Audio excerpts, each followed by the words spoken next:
Notes from Greenelsh number 269. Pursue mastery. Technology use, machine learning, and artificial intelligence is rapidly becoming more widely used across multiple industries. Like most innovations, it offers several benefits, but can also cause problems if misused. In education, the pervasiveness of smartphones, the addictiveness of social media, and the convenience of ChatGPT has negatively impacted students' ability to focus, to think deeply and critically, to research, to write effectively, and to engage personally. It's ironic that the sword of technology, which is meant to serve us, can actually master us if we don't wield it wisely. A few days ago, I pondered this as I read in the Bible about Absalom's coup against his father, David, the king of Israel. When Absalom invaded, David fled the capital of Israel. However, during his retreat, David sent one of his court advisors to serve in Absalom's court, to counter the advice of Absalom's chief advisor, and to spy. David's advisor reported any military intelligence to two priests, who relayed it to their two sons. The sons were fast runners and brought the information to David, who hid in refuge outside the capital. If cell phones were available, this elaborate plan could be streamlined by simply texting. Although that would be convenient, it would constrain the people involved. They would not grow and develop to the same degree because they would not have had to take risks, problem solve, think creatively, use wisdom, collaborate, talk face to face, depend on others, develop character from adversity, and wait patiently. Technology can be good, but it should be used to enhance human interaction, creativity, and practical abilities, not to replace them. Good isn't always advisable. This is true of other things in life also. A good thing, meant to serve you, can become your master if it overwhelms you, or if you overvalue it, over-rely on it, or overuse it. A habit can become your hindrance. A friendship can become your faltering point. A pursuit can become your prison. A strength can become your weakness. Goals, dreams, self-righteousness, and good works can become your main work. In addition, negative influences and sin can also oppress you, like trauma, depression, anxiety, stress, jealousy, pride, greed, lust, and anger.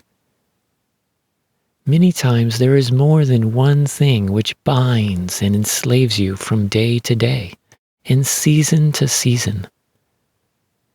If anything about yourself, anything in this world, or any other person keeps you from yielding to and clinging to God, then it isn't serving you.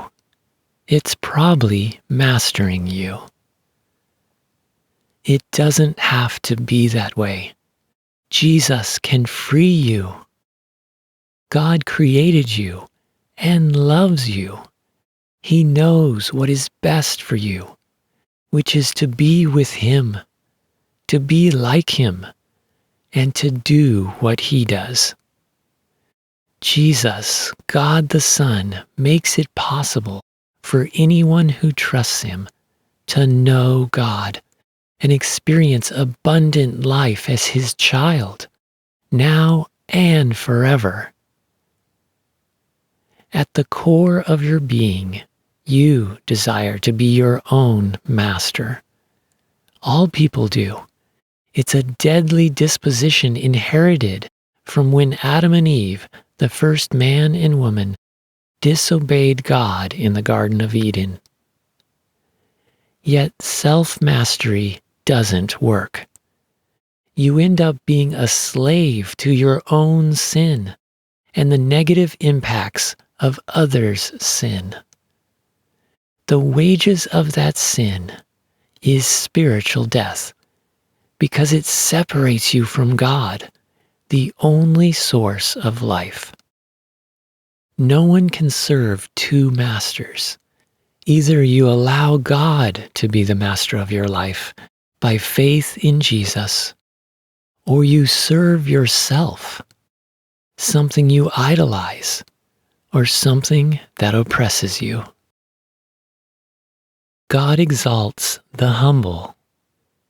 If you grew up in an individualistic and self-serving culture, then this idea of submitting to or serving God may seem foreign and perhaps distasteful.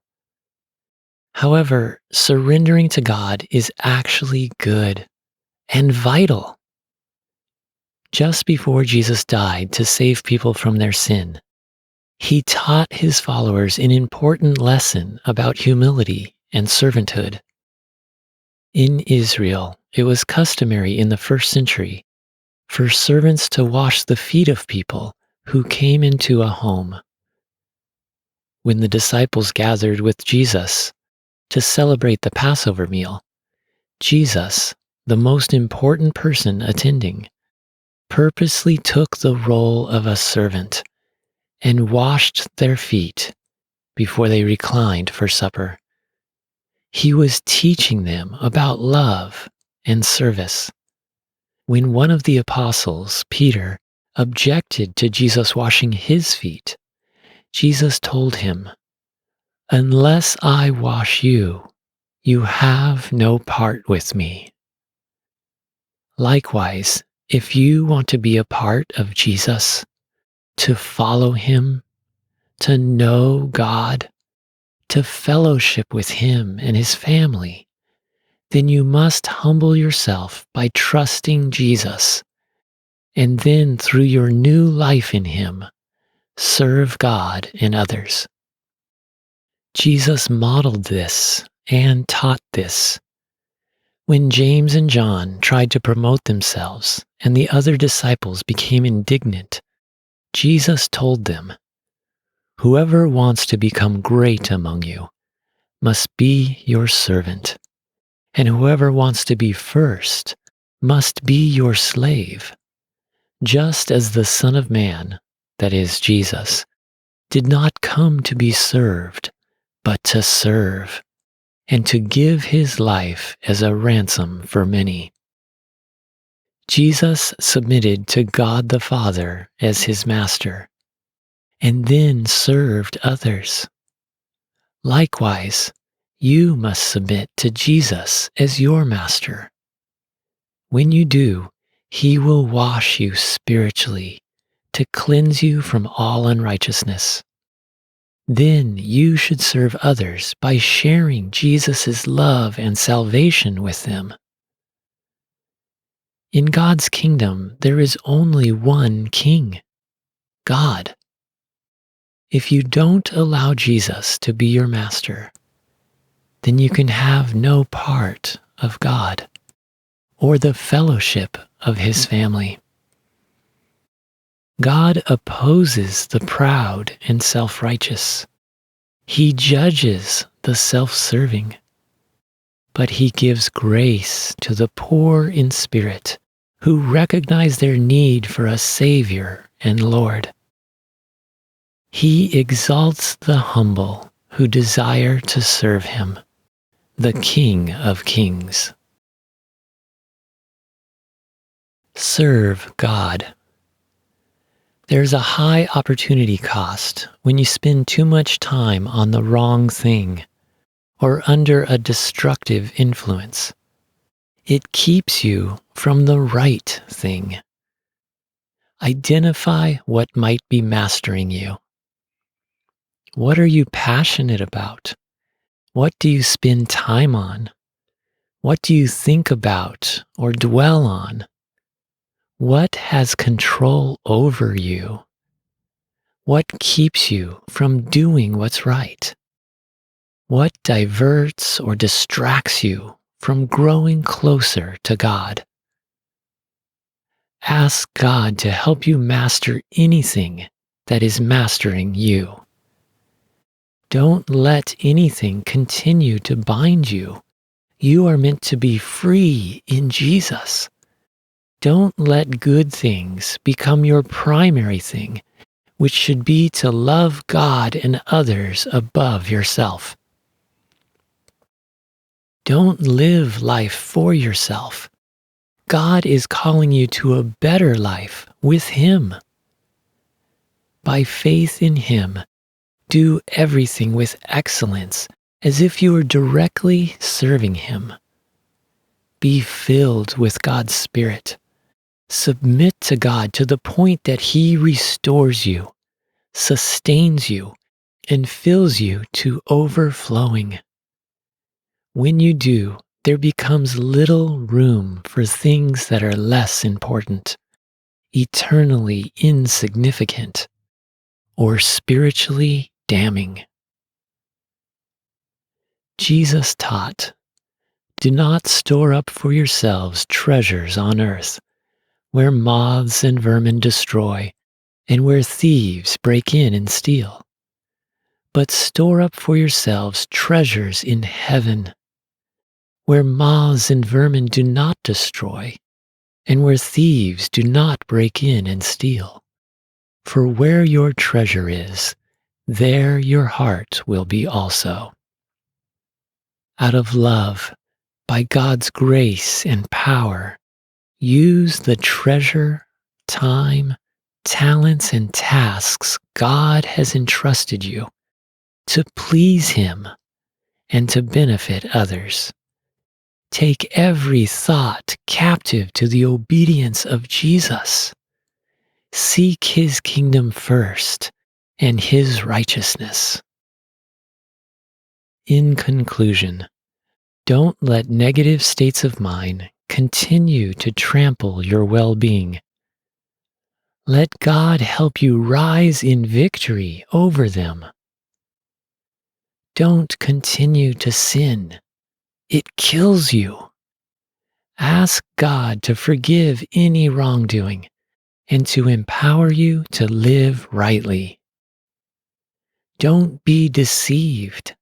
Evaluate what should serve you to determine if it is mastering you. Don't fall for the lie that being your own master ends well. It doesn't. In all things, by faith, trust God to master over you.